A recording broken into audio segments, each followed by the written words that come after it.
Zambia बड़ा है, साहसी है और अविश्वसनीय वन्य जीवन से भरा है। देश का 1/3 हिस्सा राष्ट्रीय उद्यानों से बना है। यह सहसाझा विक्टोरिया फॉल्स, जिम्बाब्वे की सीमा पर का घर है और कच्चे और अदम्य अफ्रीका के बारे में प्यार करने के लिए सब कुछ रखता है।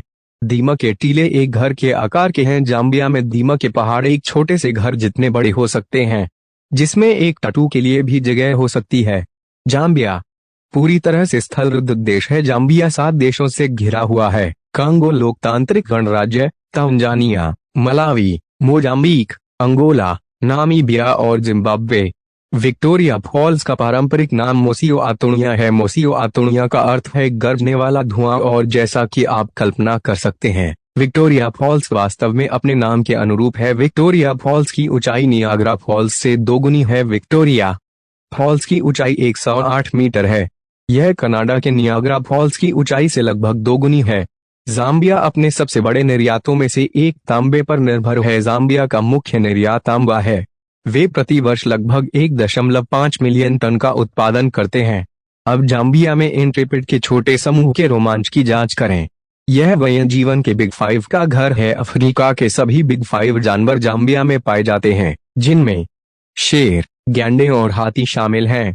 साउथ लुआंगवा नेशनल पार्क इन जानवरों के लिए एक संरक्षित क्षेत्र है। जाम्बिया की मुद्रा को जाम्बियन क्वाटा कहा जाता है। स्थानीय मुद्रा जाम्बियन क्वाटा है, जिसका अनुवाद भोर होता है। ज्यादातर एटीएम यूएस डॉलर देते हैं, जिसका इस्तेमाल आप बड़ी खरीदारी के लिए या होटल और रेस्तरां में भुगतान करते समय कर सकते हैं। यहाँ कई साहसिक गतिविधियां हैं जो आप कर सकते हैं। आप जाम्बेजी नदी में व्हाइट वाटर राफ्टिंग कर सकते हैं। वन्य जीवन को करीब से देखने के लिए राष्ट्रीय उद्यानों में डोंगी चला सकते हैं। विक्टोरिया फॉल्स के ऊपर हेलीकॉप्टर से उड़ान भर सकते हैं या किसी विशाल घाटी में झूला झूला सकते हैं, जिसे उचित रूप से गॉड स्विंगिंग कहा जाता है। नेशनल म्यूजियम जाम्बिया के लिविंगस्टन शहर में स्थित है। अनिवार्य नक्शों के अलावा उत्खनन और अफ्रीकी मुखौटों से प्राप्त वस्तुओं में जादू टोना के लिए वस्तुओं का एक व्यापक संग्रह है। जाम्बिया में एक और आकर्षण चिरुंडू जीवाश्म वन दुनिया भर के पर्यटकों को आकर्षित करता है। 150 मिलियन वर्ष पहले इस क्षेत्र में उगने वाले पेड़ों के कई छापों के साथ साथ पाषाण युग की वस्तुओं के लिए धन्यवाद। इसमें देश में पर्यटकों को कानूनी तौर पर बौने की तस्वीर लगाने की मनाही है।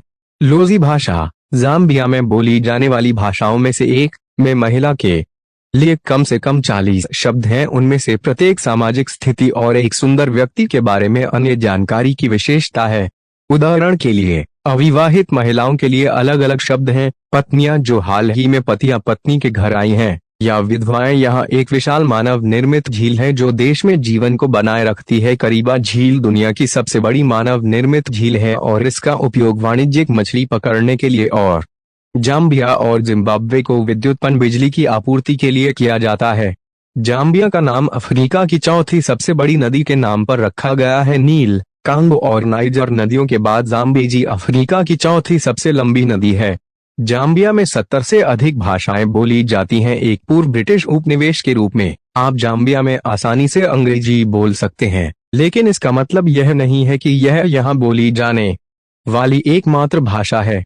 इसके विपरीत जाम्बिया में लगभग 73 जनजातियां निवास करती हैं, जिनमें से प्रत्येक की अपनी भाषा है। अधिक दूरदराज के क्षेत्रों और गांवों में कम से कम कुछ बुनियादी शब्द सीखना उपयोगी होगा, जैसे लेटुमेजी, जिसका अर्थ जाम्बिया के पश्चिमी प्रांत में लोजी जनजाति के लिए धन्यवाद है। अपनी कटलरी दराज में रखें। क्या आपने कभी नशीमा के बारे में सुना है? यह जाम्बियन व्यंजन मक्के के आटे को गर्म पानी में डालकर बनाया जाता है। नशीमा जाम्बियन व्यंजन का मुख्य व्यंजन है और इसे लगभग हर दिन और हर चीज के साथ खाया जाता है। अगर आप स्थानीय लोगों के साथ घुलना मिलना चाहते हैं तो कांटे का इस्तेमाल न करें, क्योंकि सभी स्थानीय व्यंजनों की तरह नशीमा को भी हाथों से खाया जाता है। आपको जाम्बिया में अफ्रीका की सबसे बड़ी आर्द्र भूमि मिलेगी। बरोट्सलैंड में एक दिलचस्प प्राकृतिक घटना होती है। जाम्बेजी नदी पर बरोट से बाढ़ का मैदान है, जहां लगभग 2,50,000 लोग रहते हैं। वे नदी के किनारे छोटे छोटे द्वीपों पर झोपड़ियों में रहते हैं। वसंत में वार्षिक बाढ़ के आगमन के साथ ये लोग नए घरों में चले जाते हैं, क्योंकि उनके मूल घर पानी में डूब जाते हैं। इस कदम के साथ कोम्बोका नामक एक पारंपरिक समारोह भी होता है। गरजता धुआं दुनिया उन्हें विक्टोरिया फॉल्स के नाम से जानती है, लेकिन क्या आप जानते हैं कि दुनिया के प्राकृतिक अजूबों में से एक का अपना मूल नाम भी है। स्कॉटिश खोजकर्ता डेविड लिविंगस्टोन द्वारा उन्हें देखे जाने और अपनी रानी के नाम पर उनका नाम रखने से पहले स्थानीय लोजी जनजाति ने फॉल्स को उनका नाम दिया था। वे उन्हें मोसियोतुनिया कहते हैं, जिसका अर्थ है धुआं जो गरजता है। जो कोई भी गरजते हुए पानी को देखता है जिसमें दसियों मीटर ऊंची धुंध उठती है, वह समझ जाएगा कि मूल नाम इस अजूबे का सबसे अच्छा वर्णन करता है। अगर आपको वीडियो पसंद आई तो लाइक करें, शेयर करें, सब्सक्राइब